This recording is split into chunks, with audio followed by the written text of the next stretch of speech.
Hey everyone, this is Teal39 from Bolt Invest, and I'm here with you today to do a recap of a play that we had earlier this week. Now, we just closed off this alert today for profit, but not before seeing these contracts go significantly in the red. So I wanted to do this recap to explain to you how we got out profitable and why I was comfortable holding these contracts when they were nearly worthless one day before expiry, and how we were able to salvage the play.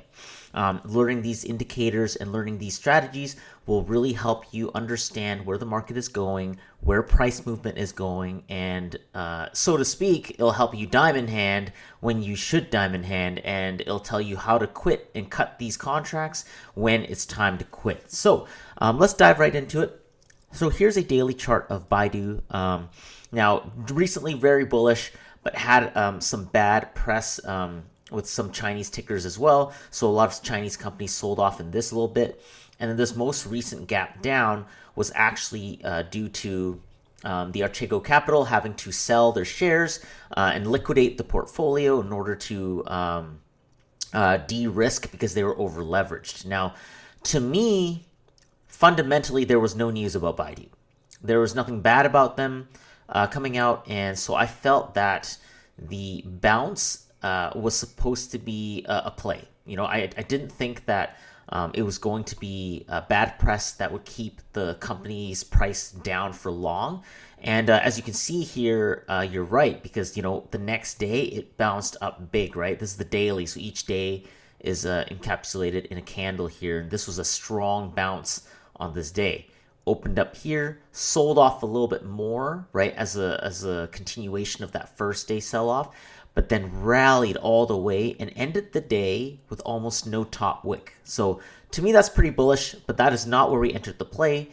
Typically, you can play bounces a couple different ways. On a massive sell-off like this, you could play that intraday impulse bounce. It's volatile, it's abrupt. It doesn't tend to be as big of a move, though, right? This might seem like a big move, but it's not long-lasting. Whereas the safer play would be to wait for confirmation, either on a bounce retest of a level below, right? So if it had bounced, and then went up, something like that, then that would have been a play. Or if it bounced, came up, and then captured a new level by creating a new swing high, that would also be confirmation of upside. So let's get into a closer look here so we can tell. I'm just going to go to the 3-hour chart because you guys know how I like the 3-hour chart. So it looks like a pretty messy chart, actually. All right, some long wicks here, a lot of chopping back and forth. So you can understand how our contracts, maybe had a little bit of heat on them. We alerted the contracts on April 6th, so on this big push here. It's hard to see, but, let's maybe get down into a smaller time frame. So as you can see here on the hourly, after that strong bounce, let's maybe do extended here so we can split up the days. So this is the day here. This is on this big strong bounce. So we opened the day, sold off, it bounced hard, almost finished the day equal. It actually gapped down after that sell-off because people probably take profits after the large gains. Chopped around a little bit, but did end up higher than it started. Gapped up again, and we were reaching the pre-sell-off levels after that first day. So I'm thinking, you know what, after recovering for 2 days, this to me is starting to look pretty bullish because I think that people are realizing that there's no reason why this company is selling off. It also broke above this short time frame, and this is going to be the 38-day MA, so the 38-day moving average. And so, short time frame moving average moving down below, price moving up, I'm starting to feel pretty bullish on it. So I kept this on the radar, and I was watching this a few days before we entered contracts. Now, gap up, sell off a bit, recover levels, not too bad. Next day, gap down again, recover, we end up kind of flat. Again, we gap up again, sell off, end a little bit flat, a little bit lower than we opened up. I was like, you know what? I don't know.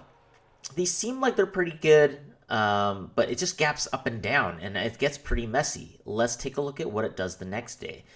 So here on April 5th is where we see a kind of a a sell-off and then a bounce to a higher level, and it held kind of like the high that we had seen intraday. So it ended the day fairly high. So I had thought, you know what, if I get a chance to, I'm going to enter contracts at these levels the next chance I get. So that's why on April 6th, and maybe I was chasing a little bit. We didn't have very much opportunity to jump in, but that would be April 6th. We move up a little bit here right at the beginning of the day. And then on that kind of pullback, we enter contracts right around this this level, around 220, 224-ish. We buy 227.5 calls for the end of day this coming Friday. So with about 4 days till expiry, we enter these contracts. Now, it seems risky, but I figured, hey, you know what? It had reached 228. This might even pull up intraday, and we might be profitable within the day. And I'm right. We do pull up above 227.5. These contracts were profitable at the end of day. And because we had reached these levels, and as you can see the price movement here, we're creating higher highs and higher lows. And this was a great day. We did not see a bounce below 224, and so I figured these would be good to swing. Massive gap down the next day. So right away, I'm like, you know what? I'm watching these contracts. They hit a low of 220, and with 2 days to go after that, how are we supposed to make $7, $8 move? And in fact, because the contracts cost 4.65, the break even would actually be well over 231. So this was starting to look pretty grim, but I decided to hold because of a couple key reasons. Now, as we watch the movement here, we see that they create a lot of swing highs and lows. Now, one key level that we did hit here would be kind of an end of the day dip on April 5th, the day before we alerted, kind of a pre-market low, and we kind of touched that level again. And I figured I'd draw that line in the sand because that to me was going to be the lowest we could go and still have a chance at recovering. So I put a level here, and I was watching this level. We bounced, and so I was willing to swing. Now, it was going to be risky because we could have just gapped down again. Play would have been invalidated, but, again, I stuck true to my thought process behind the sell-off of Baidu originally, and I did not think that institutions were going to let the shares go at these costs, these price levels, without wanting to buy in. So I felt that people were going to recover and buy this in. So we gap up today. So we gap up a little bit. We do sell off a bit, but then we rally pretty hard. Right? You can see this candle is actually quite strong. Let's go to 10 to give us a little bit more information here. Look at that giant candle. We bounce off the 200 MA and we skyrocket. Okay, so right on that, I figured if we have more upside, then we were going to be able to recover this pretty quick because we rallied to 225, right? So, but the problem is, look at this swing high from before, the day before. I'm going to change this to red so you can see. So, what was previously a swing low, held as support on April 6th, was now a semi-resistance where we tried to break above, could not, came back up, retested, and used as resistance and broke down below. Same thing happened the next day. Even though we gapped up, we sell off, we rally, but we cannot break that level, and we come all the way back down. So I think right at this level, because we don't sell off any harder, and we never really hit intraday low, if we started on a green and we start to curl, I was going to do a risky average to try to get the contracts out profitable. So our contracts at this level are worth nearly $1. So down from 4.65 to 1.0. So I do an average here at 1.0. I believe exactly is 1.05. And I could have done a multiple contract average. I could have bought 2 to 3 ratios to 1, but I believed in the play, and to be fair to our small account holders, I did not want to over leverage into this trade to force it into being really profitable. Like if I averaged at 4 to 1 ratios, we'd be really profitable in this trade, but the goal was just to protect capital, be profitable if we could, but really the play here was try to get out of the red, to get out in the safety zone. So I buy one contract at the low, bringing our average to 2.8. Now, knowing that we hold this level, this was going to be the line in the sand. So I was going to move this support up. This was going to be my stop loss. If we break below that, I'm out. Right? If we hit the same price that I bought our second contract at, I'm out. I'm not going to risk this anymore, and we're not going to bleed out two contracts and lose even more capital than we originally would have. So we start moving up, and it churns really slowly at first, right? And so throughout this day, this is the day before expiry, you're going to be thinking that, theta decays like crazy during this day. So why are you holding it if we're not breaking above these levels yet? During this 10 minutes, you see some move, and then you pull back. It's choppy, and it's still below that ceiling, right? Why were you willing to hold when it was already, a few hours into the day? This is when theta starts to eat away at you. And I will show you why. So here's a dark pool flow chart. And so essentially what this does is this tells you when institutional algorithms are buying. So when they buy, you see this blue, light sky blue line start to increase. Now, it's not scale matched, so this does not mean that institutions are trading at a higher cost than the price average that's moving. It just simply shows you a pattern. So you can read the pattern just like any other pattern you could on a candlestick chart. You can look at double bounces. You can look at flags, pennants. You can look at tops and other shapes like that as well. And to me, every single time you saw a sell-off, you saw an increase in buying. So as we saw earlier today, as we sell off, there's an initial sell-off which caused that big spike down. But as we continue selling, institutions start to buy. Now, there is some equilibrium point where they kind of start to just like flatten out. Now, no, they're not massively selling, but they're just kind of like, chilling out a little bit. And this kind of is like flagging out slightly, and then they make a leg up. And then they start getting on top of the price movement. And essentially, to me, what that is institutions are buying and retail hasn't picked up on it yet. And usually what happens when there's a spike up is that it's going to carry the price with it as well. So in a move like this, when the algorithm that's buying starts to curl upwards a lot, then you're going to see a reflection in the price follow, because at that point it's obvious enough to retail investors that somebody who's a whale, someone's buying a lot more. So this is what we coincide with this curl in the midday. And we just rally. We go up quite high. And I'm going to give this a chance because I have this on my horizon, that swing high from the previous 2 days, that's in the back of my mind because that's going to be a resistance level. If we could clear above that, we were going to see 230s. Now, I wasn't willing to risk it to the end of day to see, and I wanted to make sure we got out green. So when we did curl up here, I gave it a moment to churn to see if it could break through. And so I could have taken the highest payout. Remember, our average on these contracts are 2.8. And so I could have gotten out a little bit higher. I believe I could have gotten out around 3.5. But I wanted to give it time to churn, and it didn't. And so we got out around, I think we scaled some out at 3.2, scaled up more at 3.0, and got out of the trade completely green and in profits. Now, admittedly, not by much. Like our gains from that trade are likely only around, I don't know if you factor in the two averages, maybe around 10 to 15%. And, on a 3-day swing, that's not a bad trade. I usually will aim for gains significantly bigger than that. But again, this was just a trade to try to get out green.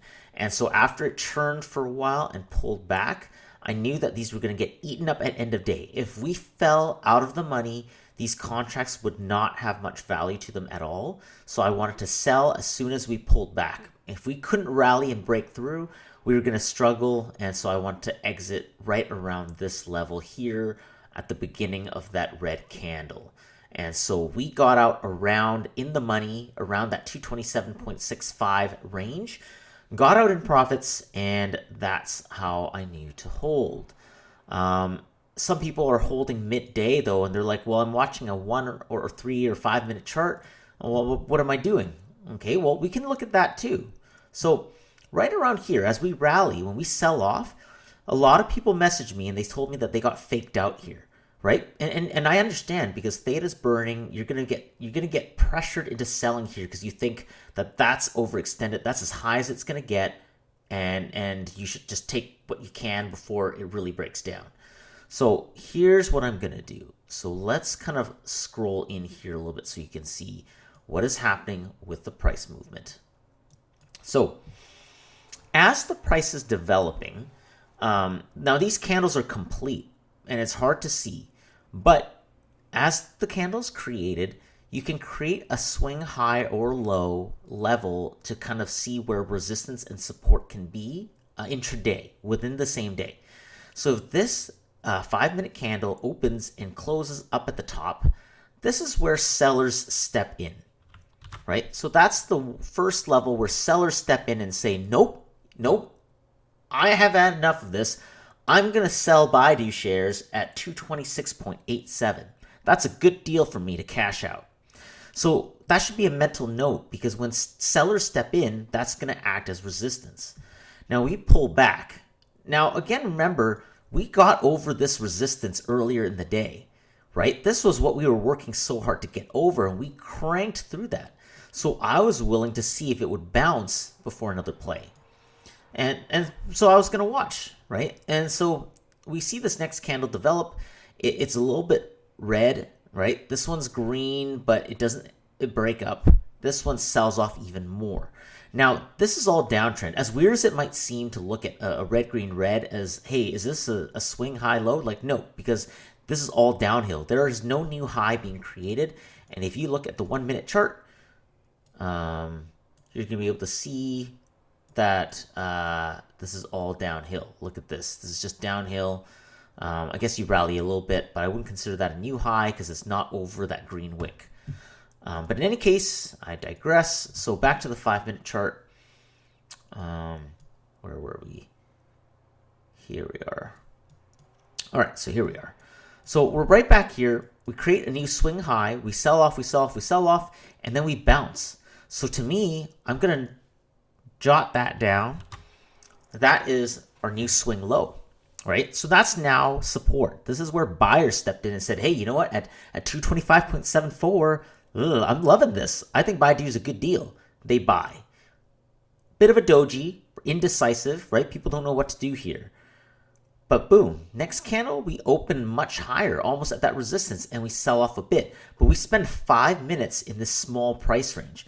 So this is where I wouldn't necessarily sell, because like if we're right at resistance and it's churning and it's not rejecting, I think we have a good shot at moving up. And this is almost in the money, right? This level is 226.87. This is also this is almost like midday. We have half a day left. We could go in the money and be profitable and get out of the trade today. So I watch the next candle. We move up, we move up, we move up. New swing high. Remember, right at that resistance from the previous day. So that's still a hard resistance where sellers step in. But we've now broken this, so I'm willing to then move up that line. You know, that little green line I had originally? I'm willing to move that up because this is our now new support, right? I'll roll that upwards and use that as my support level to know when I should get out. And as we sell off here, you know, I think these are pretty big candle momentum. I'm not willing to risk having it go down that much, right? If it sells off a bit and then rallies, sells up, rallies, but every candle was large and green, large and red. So we have 10 minutes of pure selling. I wasn't going to wait through that 10 minutes. So when we had significant selling here, we even like gap down on the next minute and then start to sell, I exit. And I exit when we're still in the money before we really see decay destroy the contracts. And in hindsight, that was a smart play because as you can see what happened is it tried to bounce, but so I'll move that out of the way, but this was our swing low, or this was our swing high, right? And we broke through, we created a new high, and we pull back a little bit and we create a new swing low, right? So are you still with me? You're pulling up here, swing high, boom, swing low, come up, and you're actually going to sell off a bit here. So there's a small, swing high right here at the same level. We come back down, we create another swing low, and then we move back up. And this is our new swing high.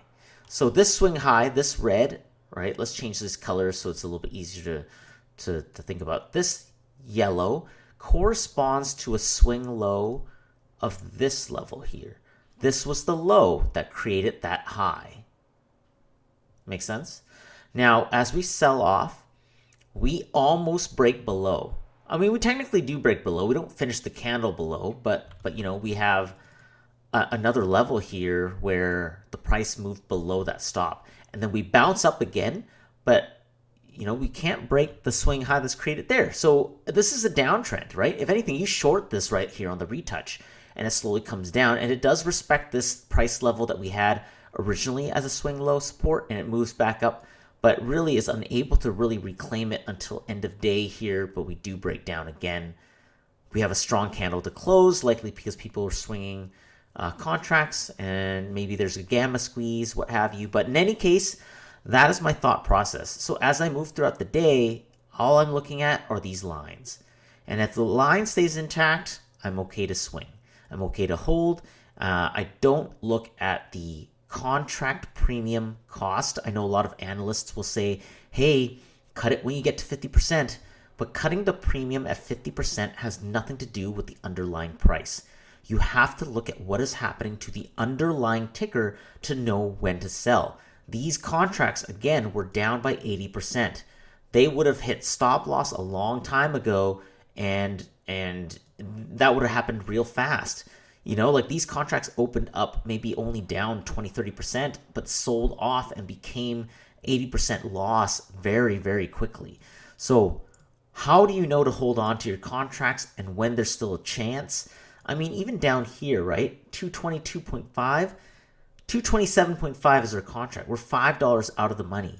That was tough, but it's not undoable. So before you paper hand your contracts, before you cut out a little bit too early, if you've been entering analyst calls and then exiting, and you get people saying, hey, congrats if you held, instead of saying, what if you held, what if you actually did hold, right? And you can hold if you understand what is happening in the underlying ticker. So do your own due diligence. Take a look at charts. Look and review your old plays, right? If you have trades that were profitable, great. If you have trades that were in the red, that you cut for a loss, even better, because you learn when contracts are in the red. You learn when you're losing. So again, this is TL39 from Bolt Invest. Sorry for the long-winded video, but I want you guys to see a little bit of what I do every day. And if you have any questions, feel free to message me on YouTube, Instagram, or you can find us on Discord. Thanks.